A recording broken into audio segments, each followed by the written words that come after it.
En 1971, en las oficinas del Ministerio de Defensa soviético nació un documento que revolucionaría toda la aviación militar del país durante las próximas décadas. Los generales y mariscales exigieron la creación de un caza de nueva generación, capaz de hacer todo a la vez: volar más rápido, maniobrar más rápido, ver más lejos y atacar con mayor precisión que cualquier avión enemigo. El vehículo debía llevar a cabo combates aéreos a cualquier distancia, atacar objetivos terrestres día y noche, bajo lluvia y tormentas de nieve, y al mismo tiempo seguir siendo lo suficientemente simple como para ser producido en masa. Los requisitos parecían como si el cliente no quisiera un avión, sino una varita mágica con alas. 3 grandes oficinas de diseño lucharon por el derecho a realizar este sueño en metal. Los mikoyanitas presentaron su proyecto bajo el modesto código Teman 9. Los sujovitas pusieron en marcha el proyecto TED-10. Los yakovlevitas vinieron con 2 opciones a la vez, el Yak 45 y el Yak 47, como si esperaran tomarlo en números.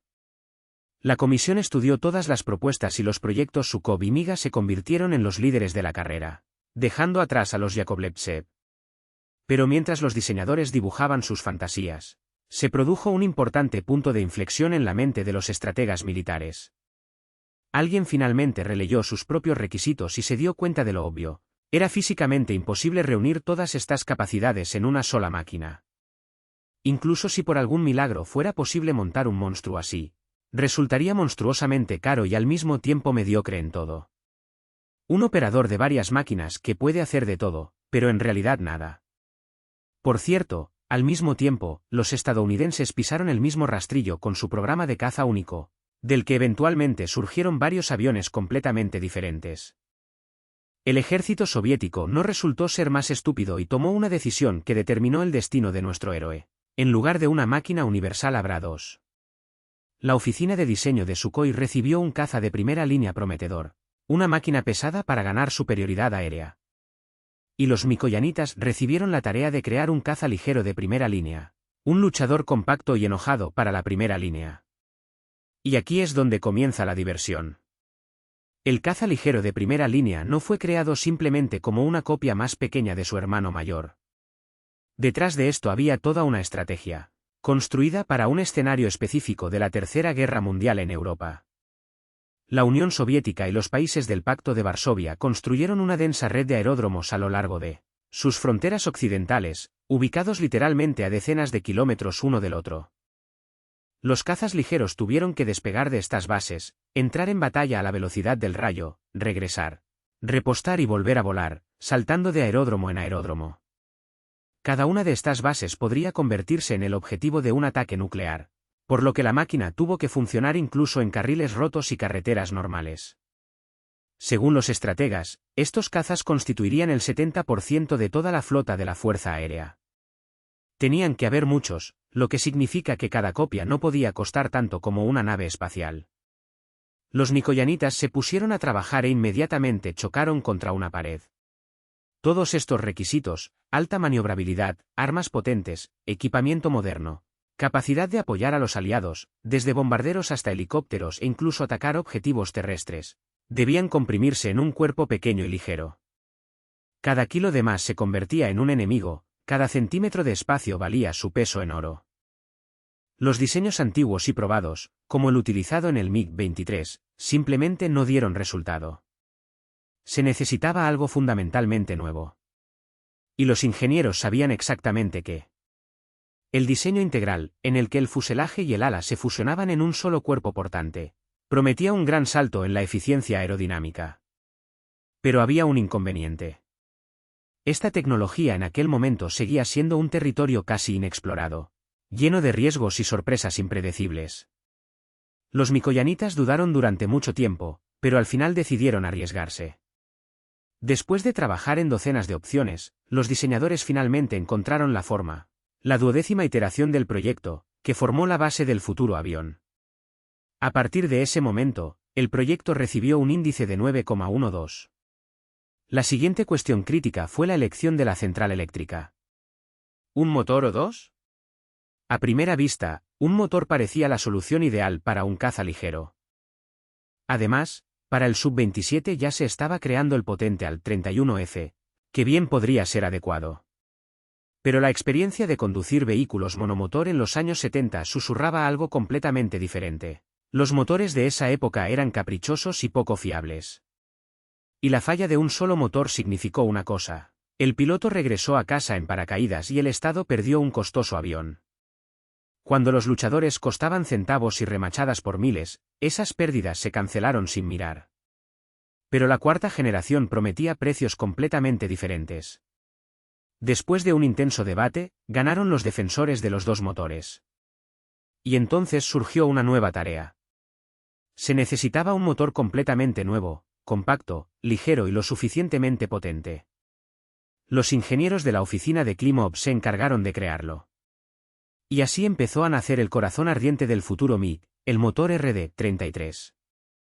En 1974, se emitió un decreto del gobierno y el proyecto 9A12 se convirtió oficialmente en el MiG-29.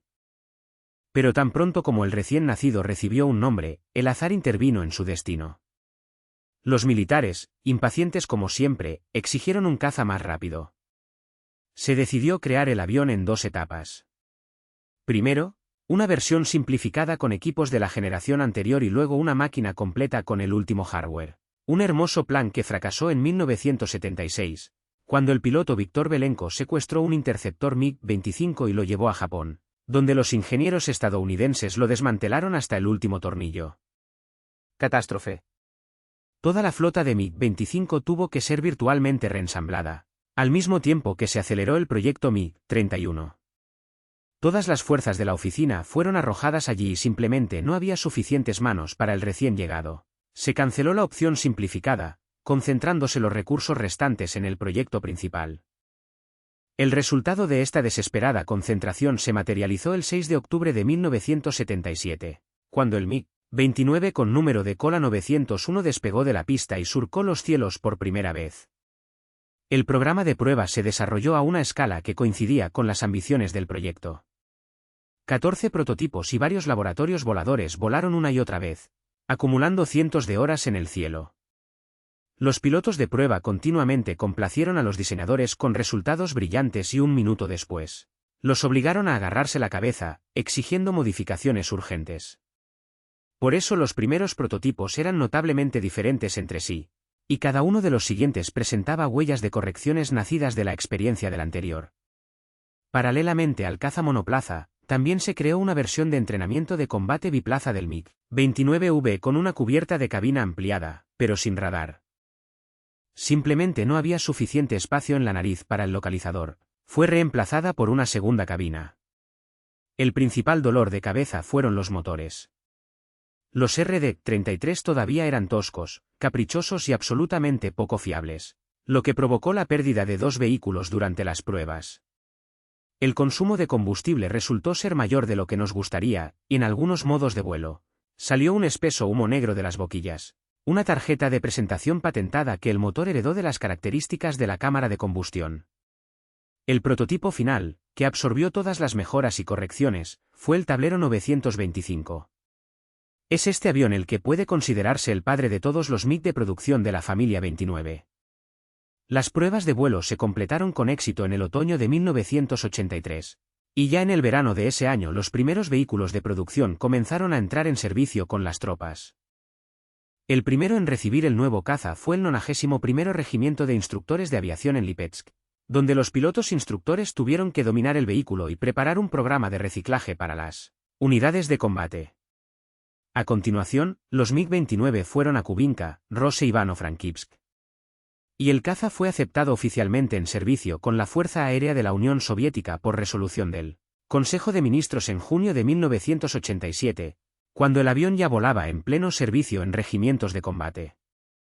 La producción se inició en las instalaciones de la planta de Dementiev, la misma cuna donde nacieron los legendarios MiG-21. ¿Cómo era el avión terminado?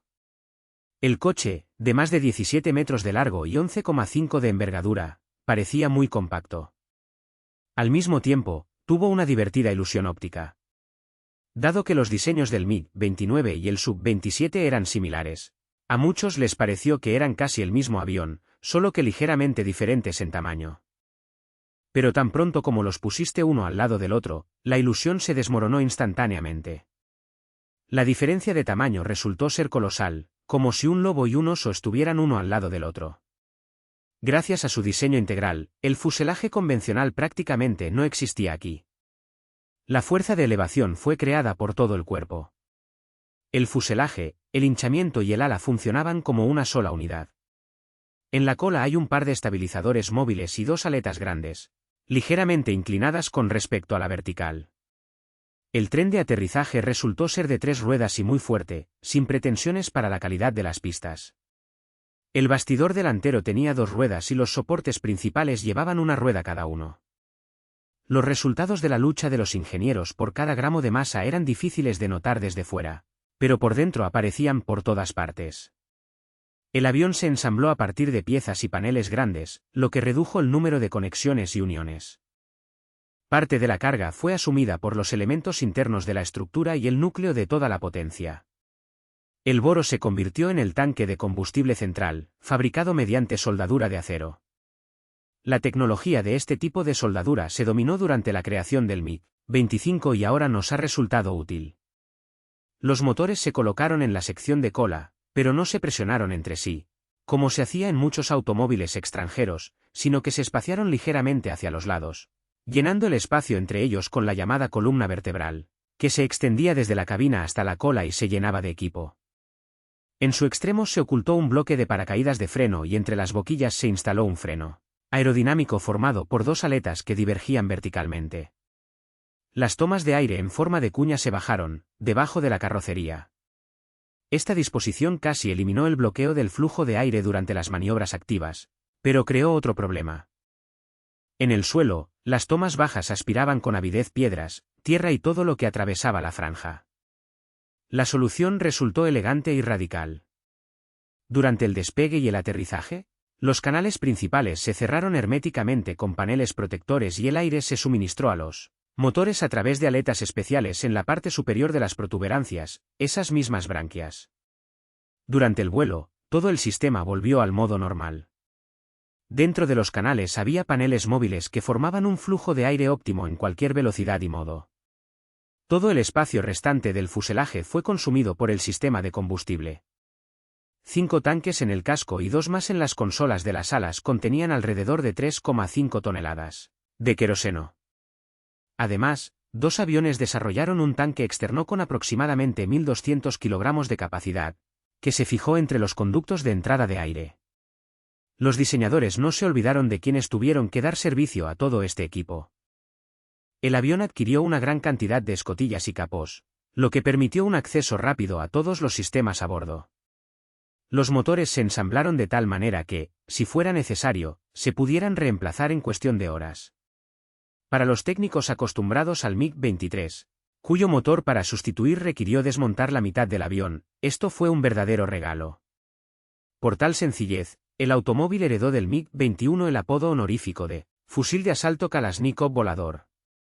El ojo principal del caza era el radar en 019 Rubin, capaz de detectar un avión enemigo a una distancia de 60 a 70 kilómetros, rastreando simultáneamente hasta 10 objetivos y disparando a 2 de ellos.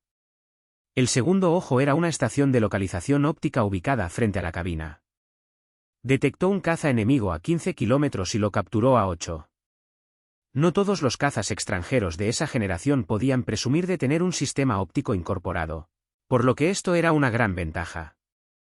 El piloto estaba colocado en una cabina elevada bajo un dosel en forma de lágrima con amplio acristalamiento, que proporcionaba una excelente visibilidad.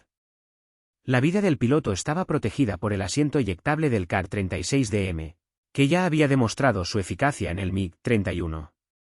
Pero el verdadero avance tecnológico fue el sistema de designación de objetivos montado en el casco Shell.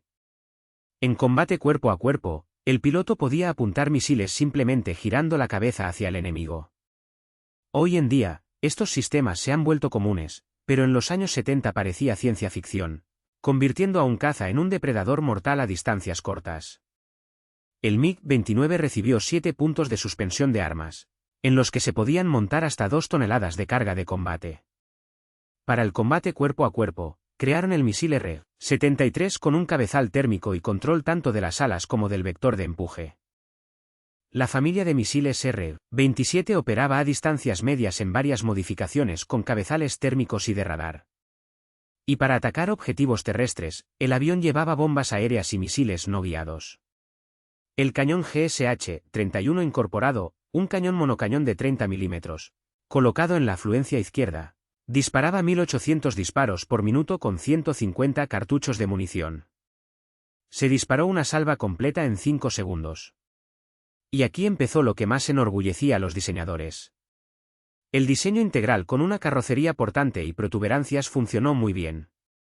El diseño resultó ser tan fuerte que permitió realizar giros con una sobrecarga de 9 unidades sin restricciones, con cualquier peso y en cualquier configuración. La única limitación era la capacidad del cuerpo humano para soportar tales cargas. El MiG-29 realizó figuras en el cielo con las que los pilotos de la generación anterior ni siquiera se atrevían a soñar. Y fue posible llevarlo a una caída en picada solo deliberadamente, usando la fuerza bruta. La velocidad máxima alcanzó los 2.450 km por hora. El techo práctico era de 18 km. Pero todo había que pagarlo. El peso en seco del avión vacío era de casi 11 toneladas. Había demasiado metal en la estructura y mordió sin piedad una parte del piso. Carga efectiva y reserva de combustible. En tierra, el coche podía volar solo 700 kilómetros, a gran altura, 1.400 kilómetros, y con un tanque externo, 2.100 kilómetros. Fueron estas modestas cifras las que le dieron al avión un apodo irónico, un caza para ganar superioridad aérea sobre su propio aeródromo. A finales de los años 80, el MiG-29 volaba activamente alrededor de las bases aéreas de la Unión Soviética. Uno de los lugares de servicio más interesantes fue la base Merik-1 en Turkmenistán, un campo de entrenamiento de la Fuerza Aérea donde se simulaban batallas con un enemigo potencial. De hecho, era el análogo soviético del Top Gun estadounidense, un escuadrón de agresores cuyos pilotos desempeñaban el papel del enemigo en los ejercicios.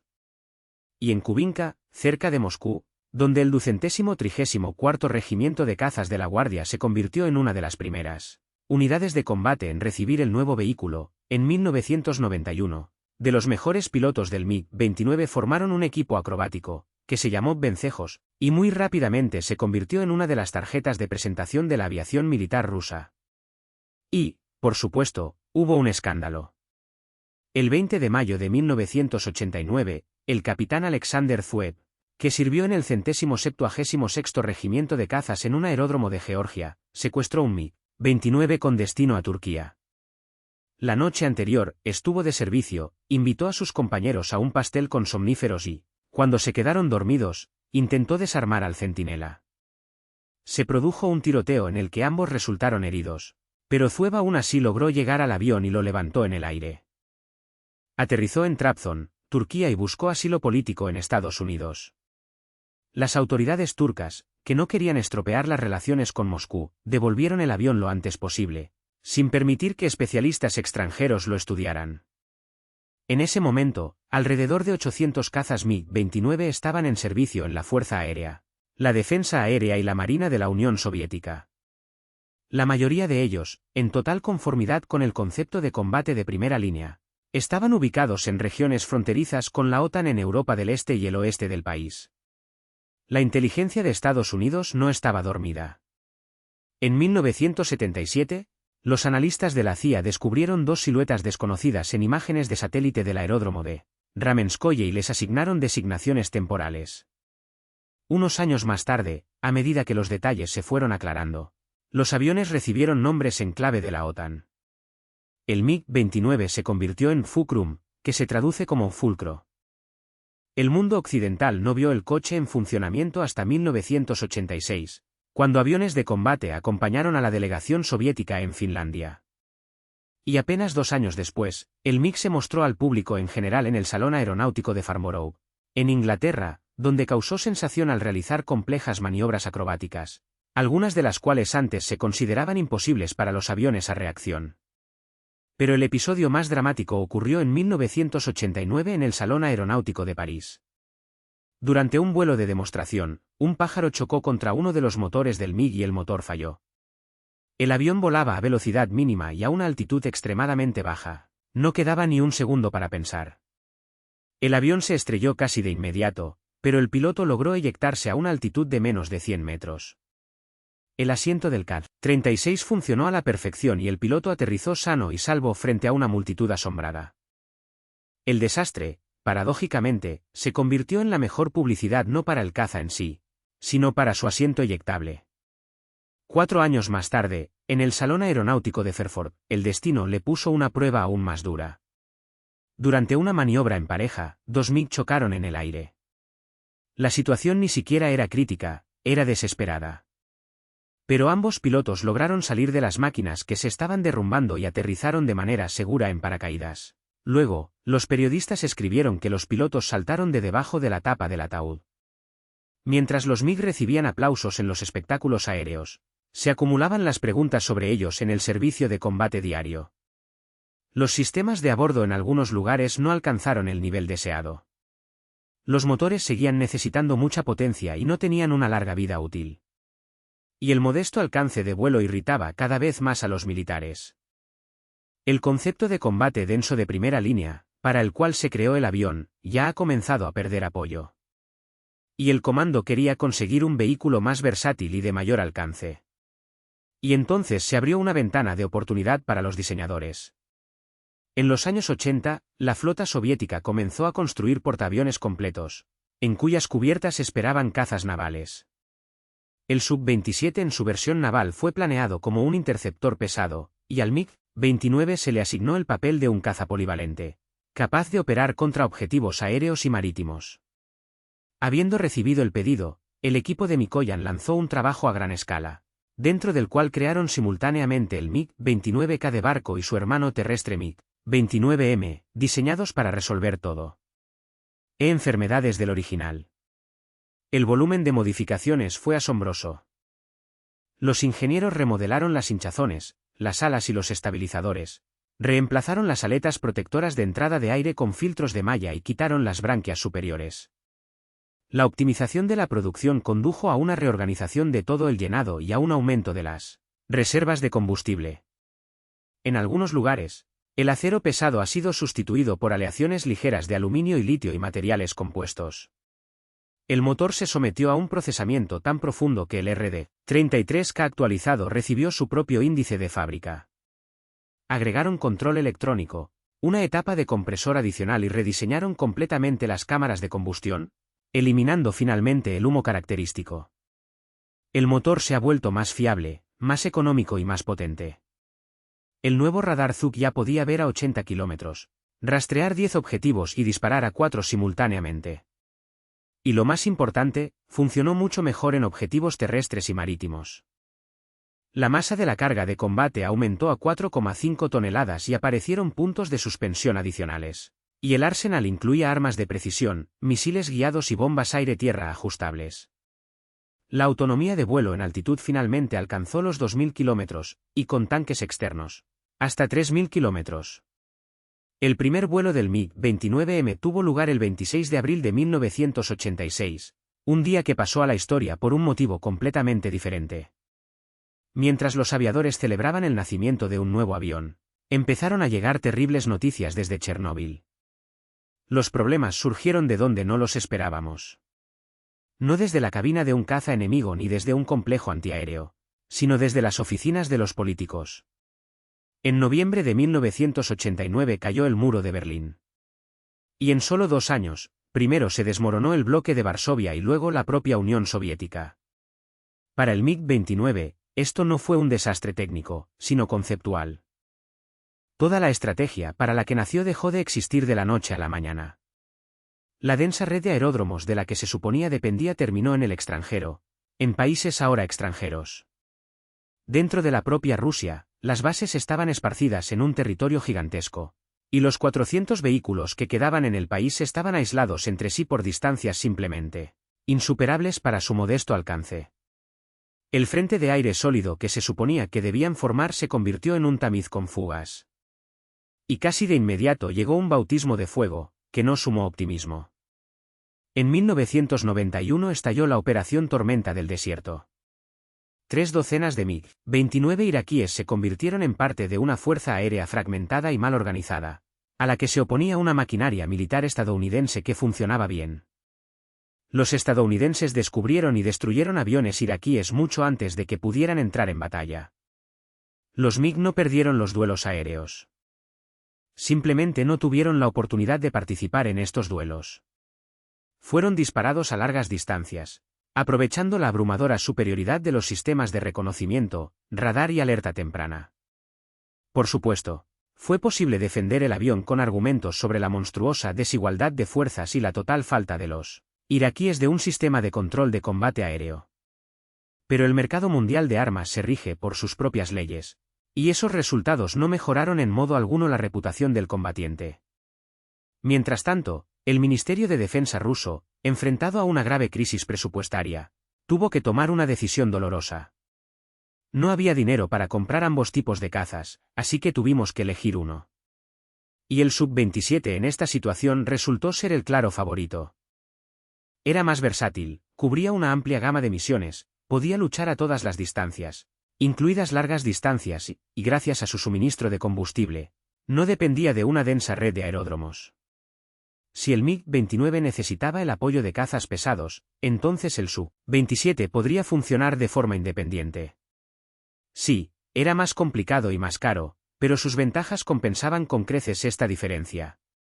El MiG-29M modernizado, que bien podría haber corregido muchos de los problemas del original y hacerlo verdaderamente competitivo, llegó irremediablemente tarde. Terminar y lanzar la serie requirió tiempo y dinero, que al país ya no le quedaba. Las compras de cazas ligeros se redujeron casi a cero, al perder financiación, los programas MiG-29M y MiG-29K se congelaron. Y luego resultó que el avión tenía un problema en el que nadie había pensado antes. Su nicho de mercado resultó estar borroso hasta quedar irreconocible. Todo el mundo está acostumbrado a considerar al MiG-29 como un competidor directo del F-16 estadounidense, pero tras un examen más detenido, esta pareja parecía extraña. El peso seco del F-16 era de aproximadamente 8,5 toneladas y el MiG-29 tiraba más de 11 toneladas. Esto fue demasiado para un caza ligero. Resultó ser más pesado incluso que algunos coches de tamaño mediano, como el Rafale francés.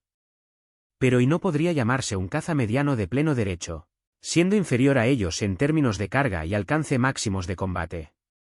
El resultado fue un avión atrapado entre dos clases, demasiado pesado para uno ligero y demasiado limitado para uno mediano. La razón principal de este problema de peso fue el diseño bimotor, que era más pesado y consumía más potencia. Los críticos todavía creen que un motor al 31F, unificado con la central eléctrica Su-27, podría cambiar radicalmente el panorama. En realidad, el par de F-15 y F-16 de la Fuerza Aérea estadounidense se construyeron precisamente según este principio, un bimotor pesado y un monomotor ligero. Pero el destino le dio a MiG un giro inesperado en la trama. Tras la reunificación de Alemania, los cazas en servicio en la Fuerza Aérea de Alemania Oriental cayeron directamente en manos de la OTAN. Y los ingenieros de la OTAN, y después de ellos los pilotos, no reprimieron su curiosidad. Los aviones fueron estudiados hasta el último rayo en tierra, luego se elevaron al cielo y organizaron batallas de entrenamiento con cazas occidentales. Los resultados confirmaron lo que era inherente al MiG desde su nacimiento. En largas distancias era inferior, pero tan pronto como la pelea se convirtió en un combate cuerpo a cuerpo, el MiG-29 se convirtió en un depredador del que era extremadamente difícil escapar. Los pilotos occidentales, acostumbrados a ganar a distancia, se encontraban en el inusual papel de víctimas cuando la batalla se desarrollaba en distancias cortas.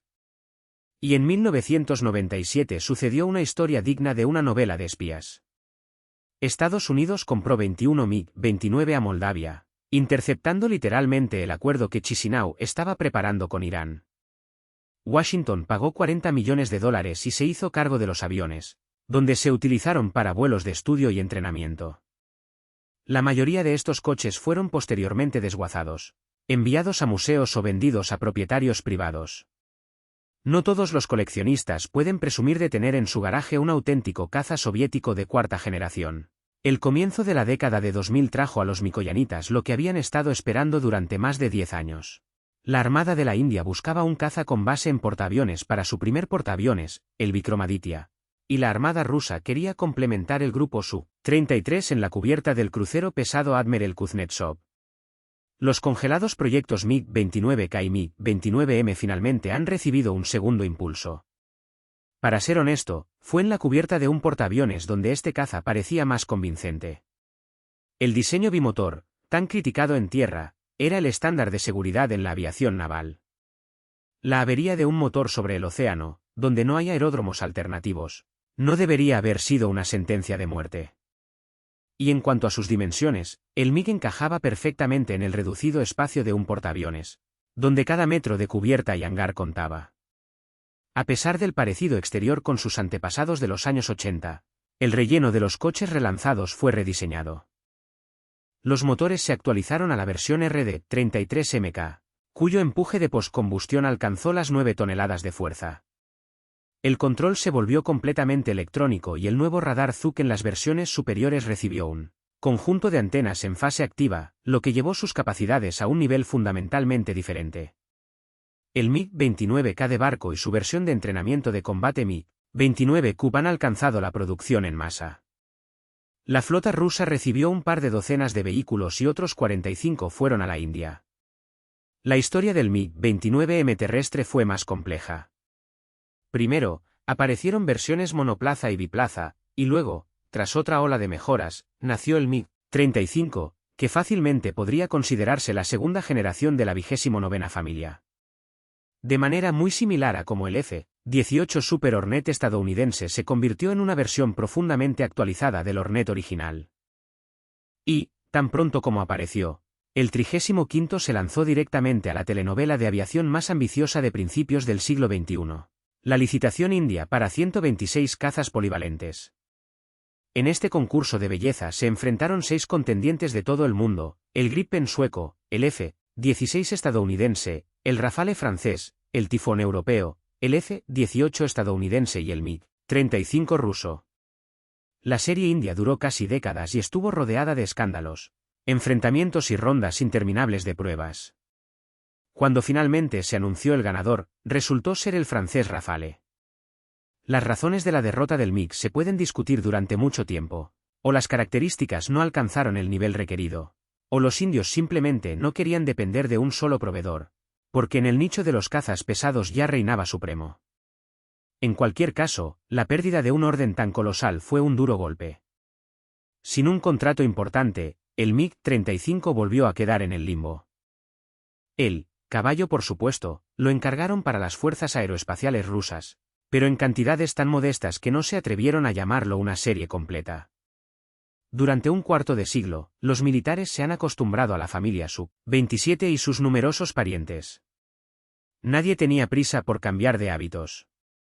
Y paralelamente, el MiG empezó a perder otra de sus ventajas tradicionales, su coste relativamente bajo.